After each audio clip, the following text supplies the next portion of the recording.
Pessoal, olá, estou aqui nesse Sempre um Papo, que é um colírio, é uma das coisas boas do Brasil, para falar sobre meu amigo Fernando Pessoa. A obra de Pessoa está bem estudada, eu sempre quis saber quem é o homem por trás do autor, e é juntando peças de quebra-cabeça você consegue fazer com que ele saia das sombras. O sol és tu, e a lua és tu, e o vento és tu. Tu és os nossos corpos e as nossas almas, e o nosso amor és tu também. Onde nada está, tu habitas, e onde tudo está, o teu templo, eis o teu corpo. Está num livro que eu publiquei há 2 anos, Fernando Pessoa, uma quase autobiografia, e agora saem mais 2 produtos. Sai o livro das citações e um audiobook do livro, livro reduzido para 212 páginas, narrado por Cílio Bocaneira, Ricardo Pereira. Os poemas são recitados por Ferreira Goulart, maior poeta do Brasil, com música de Gilberto Gil, André Oliveira e Geraldo Maia. E é sobre o meu amigo Pessoa e sobre essas coisas todas que nós vamos conversar nesse Sempre um Papo. Eu já conhecia bem a vida, mas aí foi quando o livro começou de verdade, que eu percebi que a obra de Pessoa é um testamento.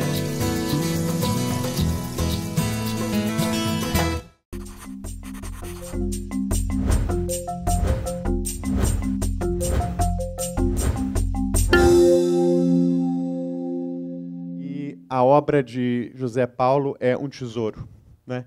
Ao longo de 10 anos, ele se dedicou de corpo e alma a resgatar esse personagem tão importante da literatura mundial. E o trabalho é um presente para os leitores. A Fiat se sente muito honrada de poder ajudar um pouquinho a fazer circular esse trabalho tão bem feito e essa obra já reconhecida pelo Brasil inteiro. Fala um pouquinho para a gente sobre essa paixão aí, sabendo também que o Brasil inteiro está assistindo. Vou começar pelo começo, o Afonso. É o seguinte, a obra de Pessoa já está bem estudada, por, sobretudo, autores portugueses. O homem não, o homem permanece um desconhecido. Comparando a grandeza da obra, a insignificância da vida, Pessoa viveu a vida inteira num quadrado de 4 quilômetros, sem nunca viajar e nunca sair de lá. O mexicano Otávio Paz, Nobel de Literatura, disse que em Pessoa a vida é a obra é a vida. Isso é verdade, mas não é verdade inteiramente, porque por trás da obra há um homem que dorme, acorda, se veste, trabalha, almoça e sonha. Quem é esse homem? Então, eu sempre quis saber qual é a tabacaria do poema Tabacaria. Quem é o Esteves da tabacaria? Se eu casasse com a filha da minha lavadeira, talvez fosse feliz. Isso é uma metáfora? Houve uma lavadeira e uma filha. Eu sempre quis saber essas coisas. E ninguém nunca se preocupou com isso. Então, foi uma aventura de 10 anos. Eu estive 30 vezes em Portugal, eu contratei um historiador e um jornalista para rever tudo, para pesquisar. Trabalhei pelo menos 4 horas por dia. Ninguém vai acreditar nisso, mas é verdade. Dona Letícia é testemunha. E, no fim, é como juntar pedra de quebra-cabeças e sai das sombras, sai uma figura. E houve um momento mágico, que foi onde o livro... Foi na metade do caminho, onde, na verdade, o livro começou, que é o seguinte: é comum em escritores que você use o nome de um amigo para dar um personagem, para retratar experiências que você vivenciou, para pôr no seu romance. Isso é comum, mas nunca houve, na literatura, alguém que pegasse a vida inteira e colocasse tudo em Pessoa e a vida dele. Pessoa só escrevia sobre a vida dele. Então, quando houve esse momento mágico, aí eu reli as 30 mil páginas que ele escreveu e tudo fazia sentido. Eu já conhecia bem a vida, mas aí foi quando o livro começou de verdade, porque eu percebi que a obra de Pessoa é um testamento. O testamento da vida dele é espera de ser desvendado. E ninguém tinha percebido isso. Então, tudo se encaixava. Conheci Fernando Pessoa em 1966 pela voz de João Vilaré. Foi o começo de uma paixão que até hoje me encanta e oprime. Pouco a pouco fomos nos apaixonando. Leio frases suas hoje como se tivesse estado ao seu lado quando as escreveu e chego a pressentir as reações que teria perante algum fato do cotidiano. E isso me ajudou, Afonso, a pesquisar. Por exemplo, pesquisar de uma maneira obsessiva. A tabacaria foi eleito na Inglaterra o mais belo poema do século XX. Poema escrito em português. Reparem o gênio. E aí, no meio, há 5 personagens, mas só um nominado, que é o diálogo final, onde o dono da tabacaria encontra o Esteves. Ah, conheço o Esteves.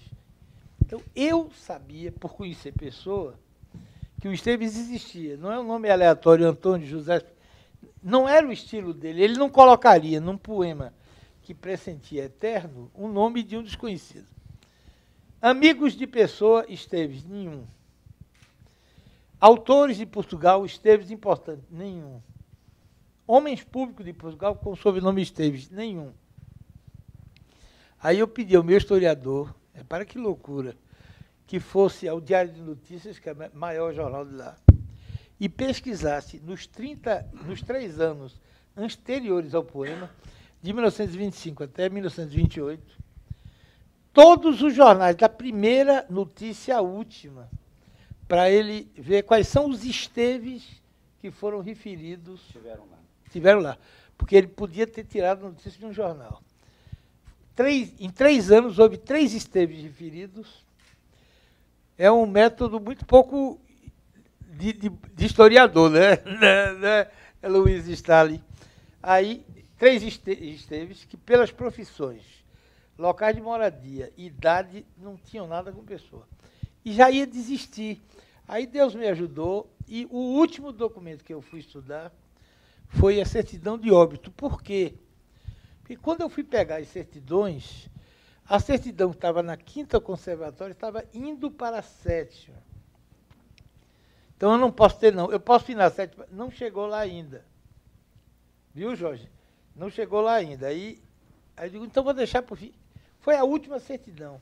Quando eu comecei a estudar, a Pessoa morreu em fim de 1935. A irmã única familiar dele estava em Cascais com a perna quebrada. O cunhado tinha que cuidar dos filhos dela. E pediu a um amigo para declarar a morte de Pessoa. Você não pede a um desconhecido, nem um amigo qualquer. Você só pede a alguém da família para declarar. Um amigo muito íntimo. Quem foi o amigo da família que declarou o óbito de Pessoa? Manuel Esteves, que morava na esquina da rua deles. Um desses anônimos que vivem nas nossas vidas e que um dia vai desaparecer e que ninguém nem vai se lembrar dele. Era o Esteves sem metafísica, se alguém lembrar. Então, você veja como que só um louco ia sair procurando quando eu procurei. Mas eu tinha certeza que ia encontrar em volta dele o Esteves. Cheguei a imaginar que pudesse vir a ser só um jogo de palavras. Esteves é aquele que já não está lá, que esteve. Uma hipótese quase delirante. Há, pois, que buscar esse Esteves na sua própria vida. E a palestra de hoje foi simplesmente fantástica. Foi uma coisa assim, um prazer único. Quem perdeu, perdeu mesmo. E quem esteve, teve a honra e o prazer de escutar uma pessoa que conhece, acho que um dos maiores entendedores da biografia de Fernando Pessoa. Amo Fernando Pessoa e lógico que eu vim e tive o maior prazer diversas entrevistas, o Afonso sempre nos trazendo, sempre nos dando esse prazer, né? E foi assim maravilhoso. Eu amei. E Fernando Pessoa não tem explicação. É 10, é 1000, né? É uma coisa maravilhosa. Eu fui a Paris para desenterrar o corpo de Sá Carneiro. Então teve um conjunto de episódios que são curiosíssimos.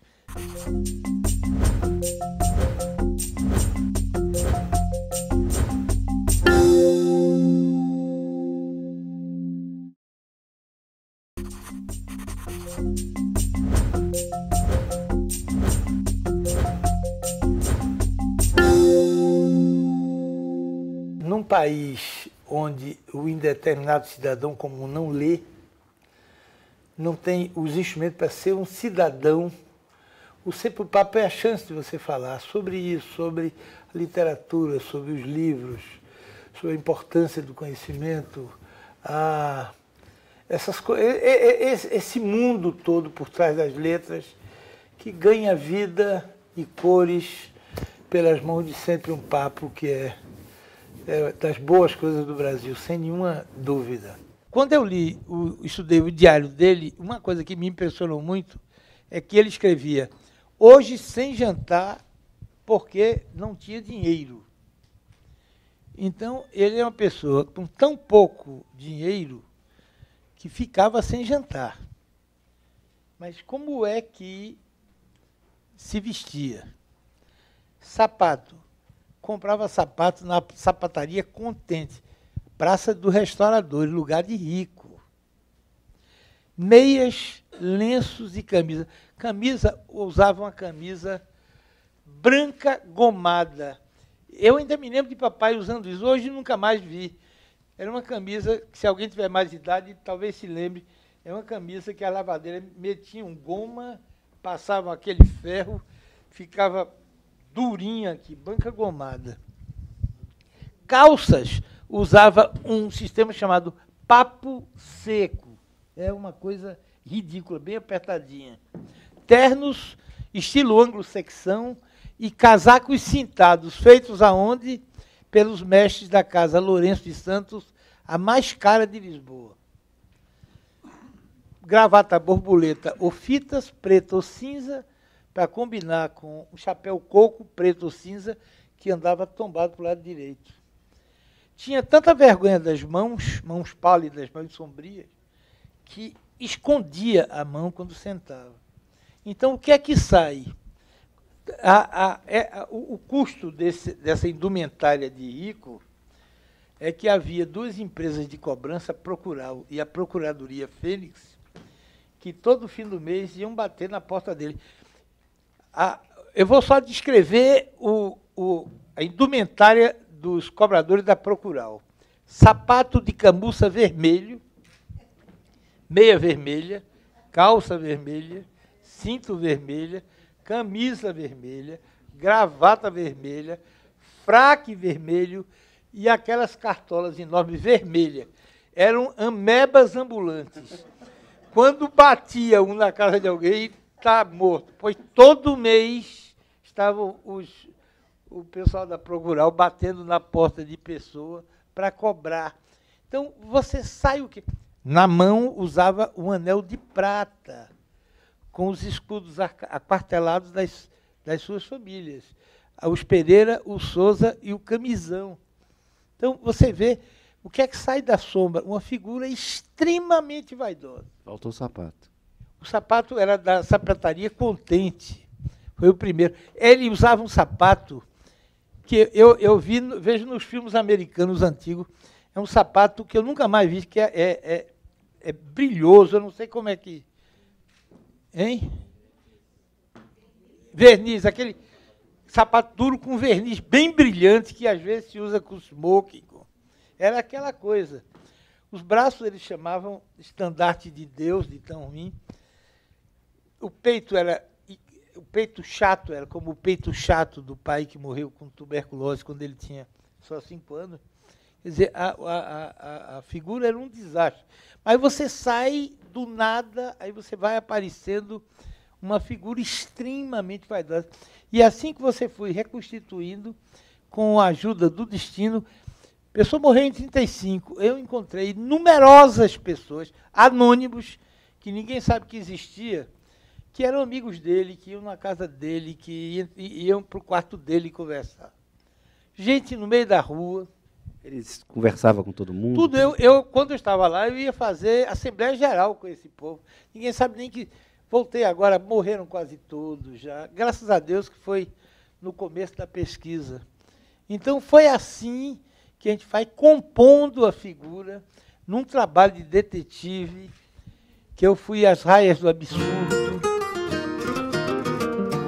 No Trajar é certamente um homem elegante. Sua maneira de ser, de sentir, de vestir até era especial, segundo Ofélia. Com o corpo franzino, lembra o amigo e jornalista Arthur Portela, vivia envolto friorentamente numa gabardina coçada, gasta, todo físico rematado por um chapéu ridículo. Esses chapéus, neles sempre tombados para o lado direito, são invariavelmente pretos ou cinzento escuros, e aba revirada e debruada, estilo diplomata. Eu quase fui preso. Não fui preso porque minha mulher intercedeu na casa em que ele morreu. Eu fui a Paris para desenterrar o corpo de Sá Carneiro. Então teve um conjunto de episódios que são curiosíssimos. Esse episódio de Sá Carneiro eu vou dizer o que foi. Eu pedi a um amigo meu que fosse nos hotéis em que Sá Carneiro morou para saber alguma coisa. Por que ele mudou de hotel? Ele mudou para melhores, para piores, é local. Eu queria dizer alguma coisa. Agora, tem um único ponto obscuro da vida de Pessoa, é o seguinte: Sá Carneiro escreveu para Pessoa 216 cartas. Estima-se que Pessoa tem escrito para ele entre 100 e 150, mas há um buraco no Pessoa. Pessoa guardava cópia de tudo que escrevia, menos a correspondência de Sá Carneiro.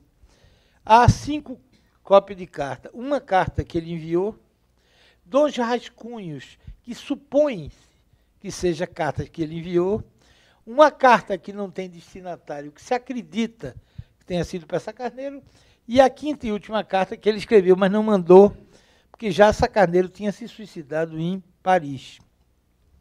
O amigo dele, que era cônsul do Brasil, de Portugal, o último amigo dele, comerciante, disse que colocou os livros no caixão e as cartas na mala. Porque o Sá Carneiro suicidou escrevendo 6 meses de aluguel. E só 6 meses depois, 6 anos depois, o pai falido teve dinheiro para sair da África, para pagar o que ele devia e resgatar a mala. Aí esse amigo meu foi no hotel em que Sá Carneiro morreu e disse: Zé Paulo, falei com a dona, era uma marroquina de 82 anos, chamada Madame Fátima Anouf. E ela disse que tem um bocado de cartas numa língua que ela não conhece. Isso era 8 horas da manhã em Recife, meio-dia em Paris. Aí eu tirei cópia da letra de Pessoa nessa época, peguei várias assinaturas, e às 5 horas da tarde embarcamos para Paris. Claro, né? Você deve saber o que é isso, né, Luiz? Não dá para esperar pelo dia seguinte. No outro dia de manhã, bato lá. Não eram as cartas de Pessoa. Eu já estou aqui. Aí tive a seguinte dúvida: e se foi o contrário? Se ele botou os livros na mala e as cartas no caixão? Só podemos saber isso abrindo o caixão. Aí vou no cemitério de Pantin, maior de Paris. Meu amigo, o velhinho lá, eu digo: estamos com um problema. O que é? Nós vamos abrir um túmulo aqui no cemitério. Aí o velho disse: o senhor está doido? Eu digo: vamos. É o seguinte: deixa fechar tudo. O senhor escolher seus 2 coveiros de maior confiança, a gente abre. Se não tiver carta nenhuma, fecha. Eu vou dar 300 euros para cada um dos coveiros. Vai ser o dia da vida dele. Eu não tive aqui. Agora, se tiver as cartas de Sá Carneiro, quem vai ser primeira página do Le Monde, e quem vai aparecer é o senhor. Eu lhe dou todos os méritos, eu não terei mérito nenhum. O senhor é que teve um sonho e resolveu. Aí o velho começou a se animar. Eu disse, mas eu nem sei onde é a túmulo de Sacarneiro. Eu sei. Eu também não sei não, mas sei quem está do lado dele. É Lagúglio. Que os brasileiros traduzem por comilona. Não é verdade. Comilona não. Não é agulha de quem come, não. É o contrário. Agulha de que é boa de ser comida. Quer dizer, a tradução mais provável seria gostosa do que... Como é que uma vedete com aquele corpo é aquela que Toulouse-Lautrec desenhou com a cinturinha de pilão bem fininha? Como é que aquela mulher pode ser comilona? Nunca não comi um pastel para não engordar. Aí disse, eu sei onde é agora. Pois ele está à esquerda, vamos lá. Aí fomos, eu, o homem e os dois coveram atrás. Não tinha ninguém do lado esquerdo. Chama o homem. É que ele foi enterrado como indigente. E você tem 2 anos para pagar o droit de residência, cada 2 anos. Se você não pagar, tira e bota outro indigente. Mas eu tentei. Então foi isso. E morreu nos 600 euros. E economizei, né? Então eu quero dizer que foi essa coisa e a figura. Eu espero, Afonso, que não haja nada aqui dentro do... O que é que eu quero saber da vida do pessoa? Se não estiver aqui, eu vou me suicidar. Mário de Sá Carneiro nasceu pouco depois de Pessoa, em 19 de maio de 1890. Com ele também em Lisboa, na rua Conceição 93. Seria sua mais sólida e duradoura amizade, a única a que verdadeiramente se entregaria. Sá Carneiro confirma: você é meu maior, mais íntimo amigo. São vidas parecidas. Primeiro caso de merchandising na poesia do mundo. O Pessoa, em 1926, passou a trabalhar para uma empresa de publicidade chamada Empresa Nacional de Publicidade, dirigida por seu amigo Manuel Martins da Hora, e era controlada por capital da General Motors. Aí Pessoa escreve um poema, Alberto Caeiro, que começa assim: ao volante do Chevrolet, pela estrada de Sintra, ao luar e ao sonho, na estrada deserta, na estrada de Sintra, cada vez mais perto de Sintra, na estrada de Sintra, cada vez mais perto de mim. Por que a bordo do Chevrolet amarelo? Porque Chevrolet era um carro da General Motors e, portanto, os seus patrões ficaram muito agradecidos com isso. Pessoa escreveu o que deve ter sido o primeiro poema ecológico do mundo, chamado Os Ratos. 4 ratos muito amigos, que um comeu... Deixa eu ver se está aqui. Tá. O primeiro comeu salsicha e morreu envenenado com anilina. Aí o segundo rato comeu farinha e morreu envenenado pelo alúmen, a farinha. O terceiro bebeu leite e morreu envenenado pelo cal. E o quarto disse: não, meus 3 colegas morreram, vou morrer também. Aí tomou veneno, para ser solidário aos colegas. Aí acaba a Pessoa, o longo poema, dizendo: o quarto desconsolado, a negra morte buscou, e comendo sublimado, enquanto esse gostava, agora inveja-lhe o fado, o feliz rato engordava. E socado desse terreno, que caso assim é passado, até o próprio veneno já fora falsificado. É o seguinte, rezei muito para tentar falar com o Fernando, seu amigo Fernando, para saber com quem é que eu deixo. Ele não apareceu, então eu vou fazer a vontade dele. Eu acho que ele preferia que ficasse com o senhor e não com o meu genro. Então teve algumas aquisições que foram meio esquisitas.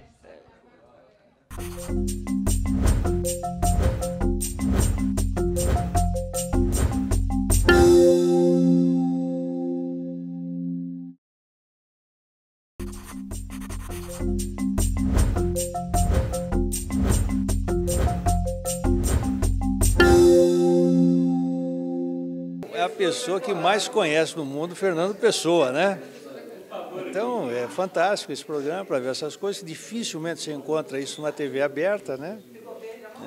Então, para mim foi sensacional estar aqui com o Zé Paulo essa noite. Estive hoje no Sempre o Papo para o lançamento do livro do Cavalcante e fiquei muito feliz, muito alegre de perceber o quanto o conhecimento dele é um conhecimento que vai bem além do que a gente normalmente conhece, normalmente acessa. Você encontrou o porquê de tantos heterônimos? Os porquês? Mas, olha, os heterônimos é o seguinte, em primeiro lugar, era uma prática muito em voga na Europa.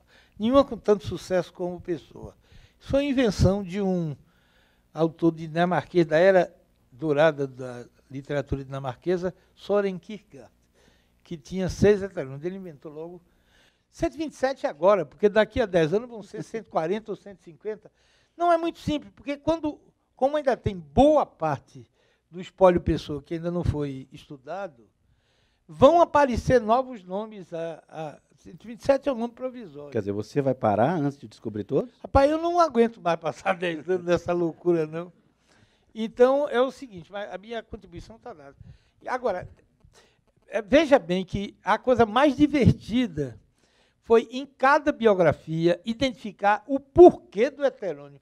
Isso é que foi uma aventura. Álvaro de Campos, o mais famoso deles. Por que Álvaro é de Campos? Porque a pessoa tem um sósia, um engenheiro que chamava-se Ernesto de Campos. O nariz, quando ele mesmo dizia, fique de lado, o nariz era exatamente igual. Então, já que eram sócias, Álvaro é de Campos como Ernesto. E nasceu quando? Porque, veja bem, como eu já sei que ele só escrevia sobre o que estava em volta, eu apenas me dei ao trabalho de sair procurando. Nasceu quando? 8 de dezembro. Por que nasceu em 8 de dezembro? Porque 8 de dezembro é a data de nascimento. Sim, porque ele fazia biografia para os heterônimos.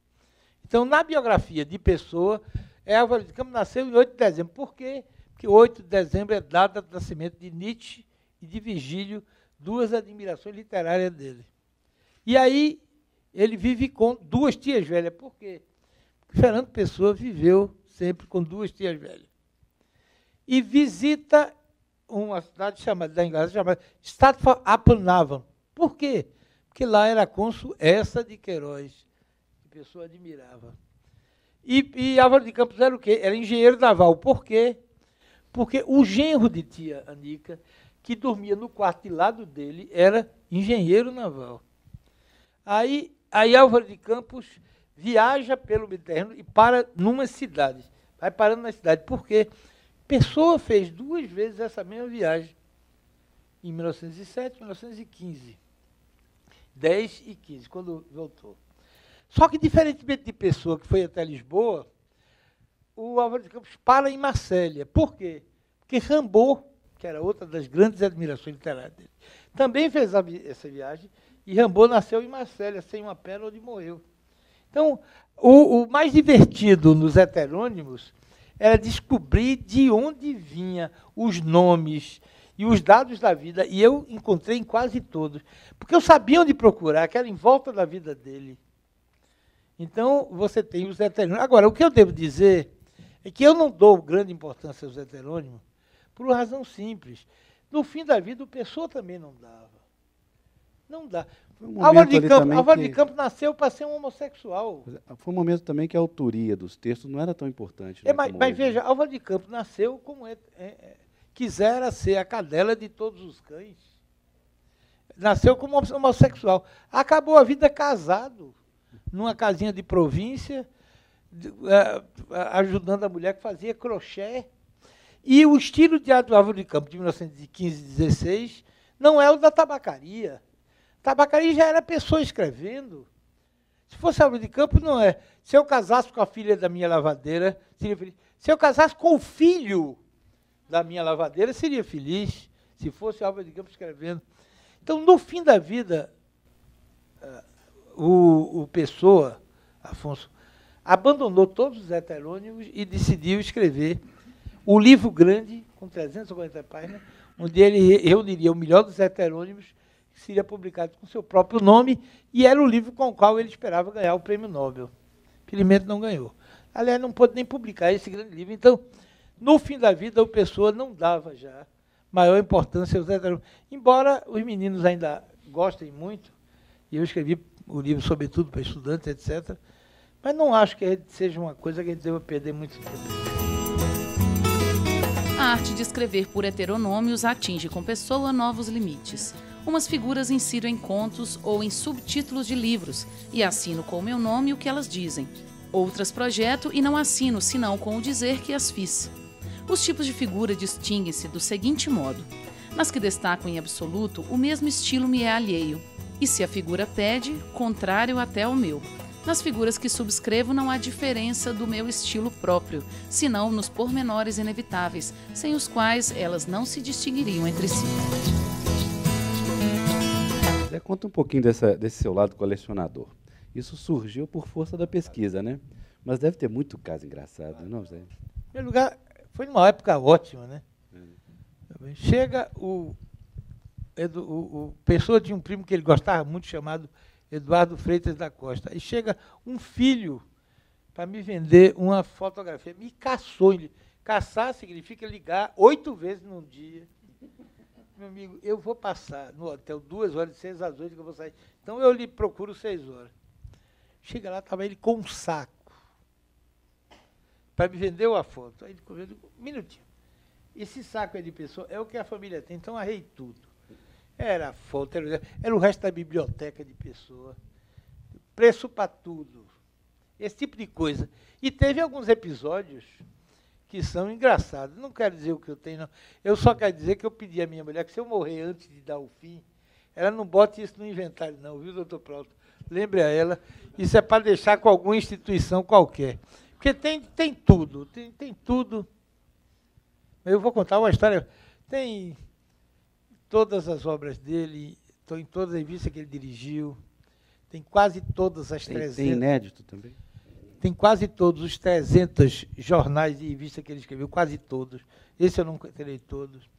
Tem objetos pessoais, tem óculos, tem coleção de selo, tem a escrivaninha que ele trabalhava, tem a máquina de escrever que ele batia, tinha cartões postais, montanha de fotos, o resto da biblioteca dele, os livros que ele traduziu, até consegui um livro que foi dado em 1910 como brinde a quem comprasse um pacote de aveia Quaker.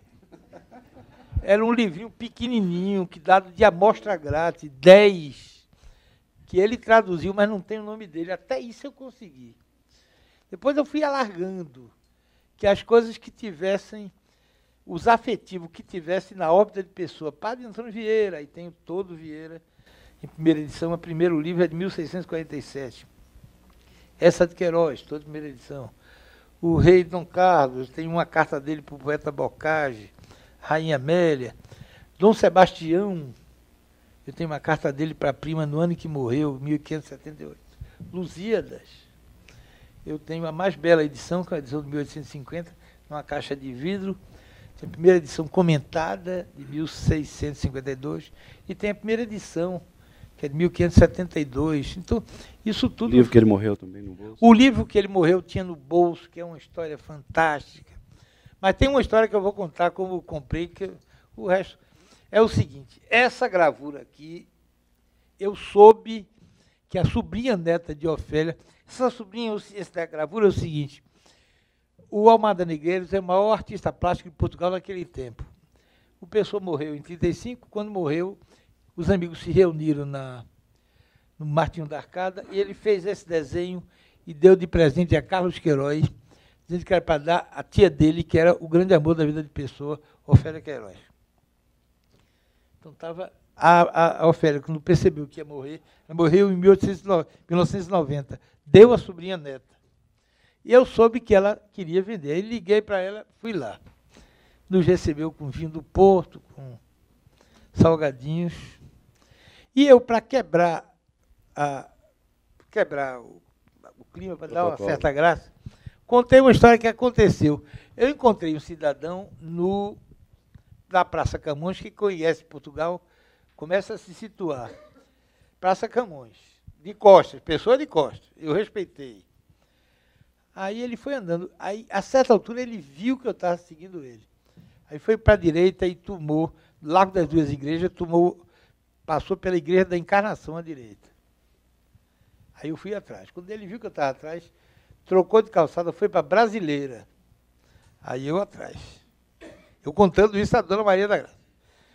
Quando foi chegando na Bertrand, ele dobrou à direita, foi para a calçada da livraria Bertrand, eu atrás dele.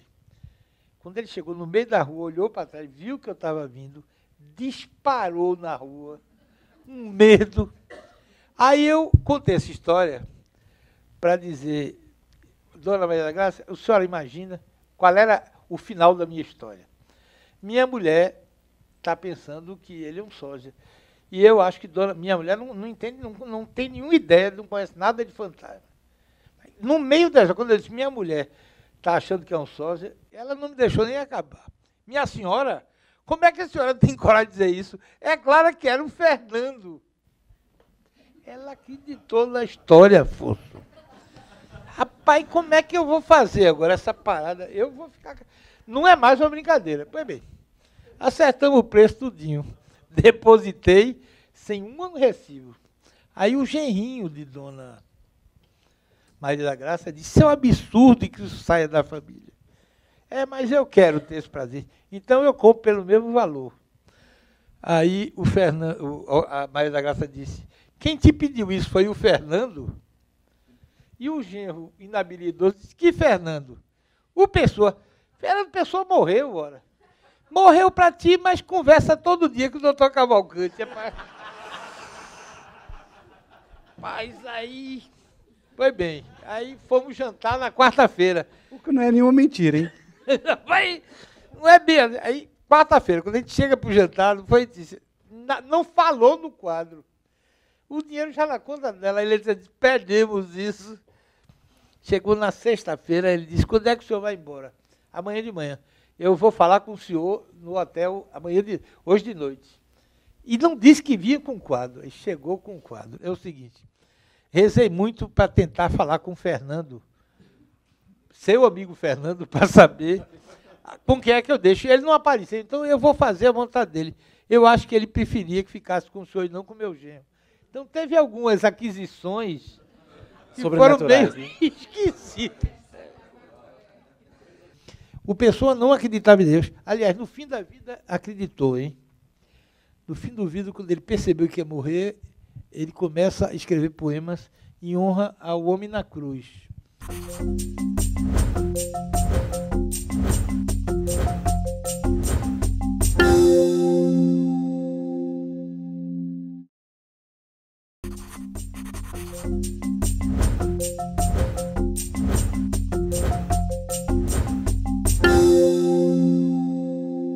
Presenciei um papo extremamente interessante que aproximou Portugal do Brasil nessa forma muito dissertativa do Zé Paulo, advogado, e que conhece um dos maiores poetas e literários do mundo, que é Fernando Pessoa.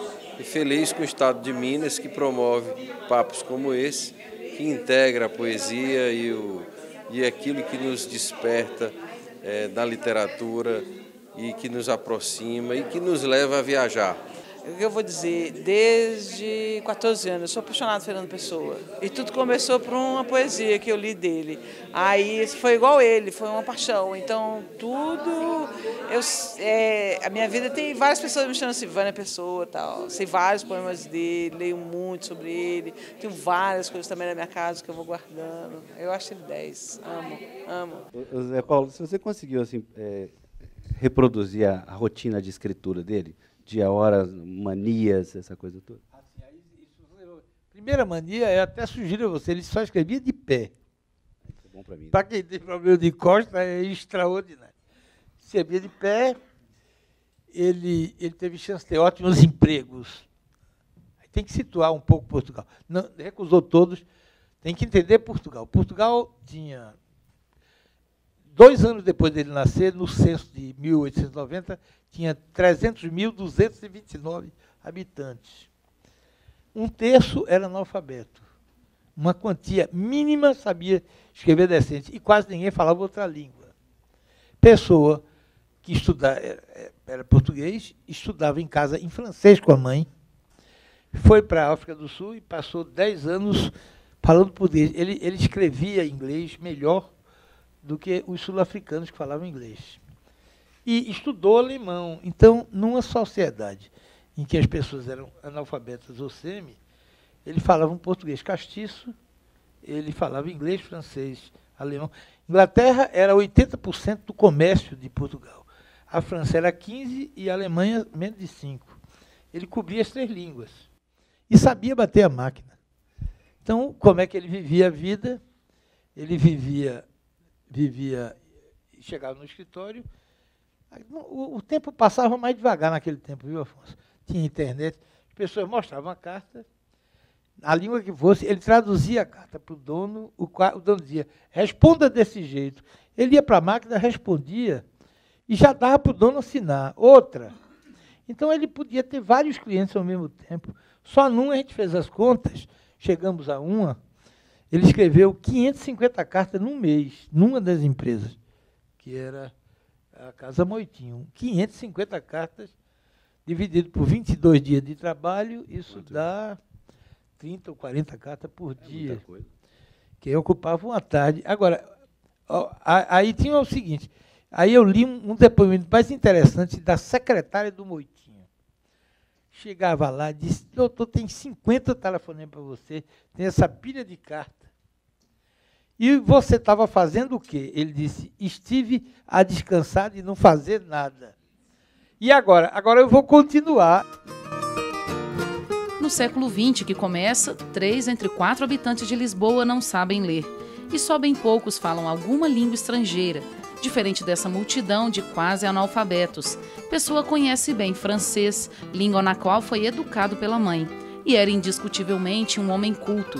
Dada essa formação tão qualificada, poderia mesmo aspirar a emprego de bom salário, mas não aceita diversos convites que lhe são feitos. Há um verso de Pessoa que eu sempre achei que estava errado, viu, Afonso? É o seguinte, o poeta é um fingidor, e finge tão completamente que chega a fingir que é dor, a dor que deveras sente. E os que leem o que escreve, na dor lida sentem bem, não as duas que ele teve, mas só as que ele não tem. E assim, nas calhas de roda, gira a inteira razão, esse comboio de cordas que se chama coração. Eu sempre achei que esse verso não estava certo. Por quê? Vamos ver no começo. O poeta é um fingidor, e finge tão completamente, poeta que finge muito. Chega a fingir que é dor, a dor que deveras sente, que sente de verdade. É impossível. Porque ou você finge a dor, e por definição, se finge, não está sentindo de verdade. Ou sente de verdade, e aí não pode ser fingida, porque você está sentindo de verdade. Pouco importando se você, no começo fingida, se converteu em dor deveras, de verdade. Porque na hora em que virou de verdade, deixou de ser fingida. Eu sempre achei isso. Aí eu ia para a literatura, era cada explicação complicada, danada, explicação de crítico literário. E eu estava numa obra em Recife, e aí junto de mim, a obra de um cliente, um construtor, um pedreiro junto de mim gritou, fulano, João, passa areia de fingir. Aí eu peguei no braço dele, disse, meu filho, areia de quê? Aí o pedreiro ficou branco, mas doutor, eu só pedi areia de fingir. Areia de quê? Areia aqui é de construir, doutor, areia aqui da construção. Areia de fingir. Aí eu saí correndo lá para casa, para ver o que é fingere em latim. Fingere é fingir, é modelar de barro e é construir. O poeta é um fingidor, o poeta é um construtor. E constrói tão completamente, e finge tão completamente, e constrói tão completamente, chega a fingir que é dor, chega a construir é dor, que ser de verdade. Eu achei que, olha, esse dia, se eu bebesse, eu tomava um porre. Um ano depois descobri que Mário Sacramento já tinha descoberto isso. Depois descobri que Cleonice Berardelli descobriu. E que Richard Zenner também, no mesmo caminho. Agora, quer dizer, como foi que eu descobri? Que eu duvido que a descoberta deles tenha sido tão emocionante como a minha. Então, essa coisa... Depois eu descobri mais. Depois o professor Antônio de Abreu Freire, que é o maior especialista em Padre Vieira no mundo, me explicou que no apogeu da Belle Époque, as casas eram decoradas dentro As salas tinham pinturas em motivo de caça ou natureza. E em cima, em gesso, tinha alegorias com gesso trabalhado. E esse trabalhado ia para fora das casas, mas não podia ser gesso. O jeito a chuva acaba. Então, é uma massa feita com cimento e areia de fingir, que era feito modelado com uma colherzinha, que ainda hoje existe, se chama colher de fingir. E os profissionais que faziam isso vieram do Porto, eram especialistas, artesãos de altares, e começaram a fazer, para ganhar dinheiro, essas alegorias em casas de rico, e a profissão dele era de fingidor.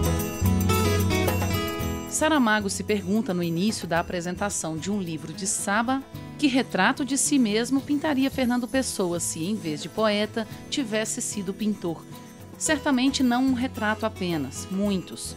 Por isso, tantas vezes e de tanta maneira, se tentou definir este que procurou ser espectador da vida sem se misturar nela, como um anjo marinheiro, um desconhecido de si próprio, um estranho estrangeiro, um estrangeiro lúcido de si mesmo, um homem que nunca existiu. Eu defino como a liturgia do fracasso, a vida dele.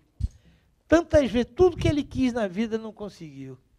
O concurso de mensagem perdeu. Ele perdeu o concurso de mensagem. Ele ganhou o segundo concurso para poemas soltos, o livro de mensagem perdeu. O único emprego que conseguiu não teve o Nobel, não teve nada. E viver do sonho. Eu digo que o gênero de Pessoa, eu vou tomar uma liberdade de ler aqui, para vocês verem o momento em que, para mim, fica mais evidente o gênero de Pessoa. O Pessoa não acreditava em Deus. Aliás, no fim da vida, acreditou, hein? No fim da vida, quando ele percebeu que ia morrer, ele começa a escrever poemas em honra ao homem na cruz. Mas eu vou ler para vocês, uma única coisa que eu vou ler dele é o seguinte: alguém que não escreve Deus. Eu penso naquela história do Davi Nasser. Eu volto para completar a frase. Davi Nasser chegou para Chateaubriand e disse: eu sou o maior jornalista do Brasil e o senhor é o maior empresário de comunicação do Brasil. Nós temos que trabalhar juntos. Aí o Chateaubriand disse: ele disse: então sente aí e escreva um artigo. Ele disse: sobre o quê? Ele disse: sobre Jesus Cristo. Jesus Cristo, a favor ou contra? Está contratado. Pois bem, o Chateaubriand, você é dos meus, já está contratado, depois a gente acerta o preço. Alguém que não acredita em Deus e que diz: se eu acreditasse em Deus, como eu louvaria um Deus que eu não acredito? E esse ateu escreve a mais bela oração que eu já li na minha vida. Vocês vejam essa oração, e o que é o talento, porque se você acredita, mas você não acredita. Isso. Veja o que ele escreveu sem acreditar em Deus, para ver se um homem comum é capaz disso. Senhor, que és o céu e a terra, que és a vida e a morte. O sol és tu, e a lua és tu, e o vento és tu. Tu és os nossos corpos, e as nossas almas, e o nosso amor és tu também. Onde nada está, tu habitas, e onde tudo está, o teu templo, eis o teu corpo. Dá-me alma para te servir, e alma para te amar. Dá-me vista para te ver, sempre no céu e na terra. Ouvidos para te ouvir no vento e no mar, e mãos para trabalhar em seu nome.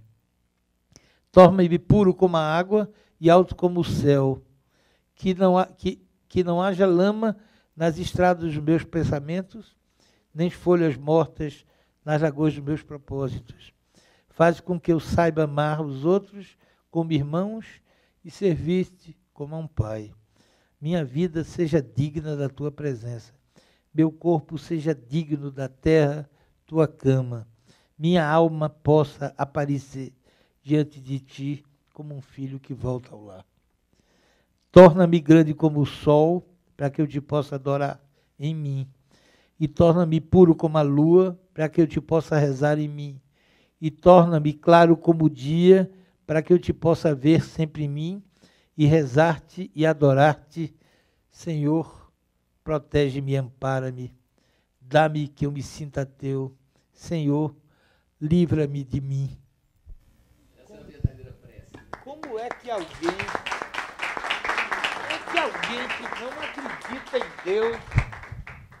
que não acredita em Deus, Afonso, é capaz de escrever uma coisa dessas? Isso é o seguinte, se eu acreditasse em Deus, como é que eu louvaria Deus?